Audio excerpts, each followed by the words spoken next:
Hello and welcome. Congratulations on your new fully automatic espresso machine KF3 with iced coffee. Let's see what's inside your Espresso Essentials box. You've got a ground coffee scoop, your water filter, cleaning tablets, a water hardness test strip, and your milk hose for frothing. See this scoop? It also installs your filter. Pretty handy. The power switch is on the right side. Press it to turn on. The display walks you through setup. First, choose your language. Confirm with the check mark. Take out the water tank, drip tray, and milk hose.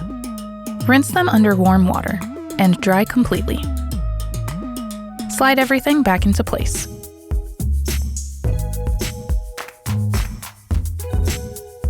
Dip the strip in tap water, shake off the extra, and wait about a minute.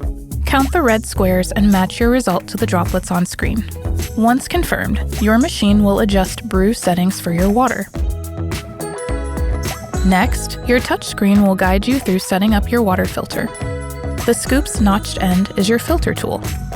Remove the water tank. Use the scoop to screw the filter in.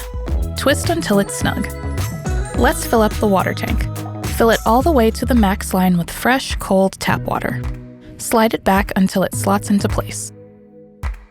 Fill the bean hopper with your favorite whole beans.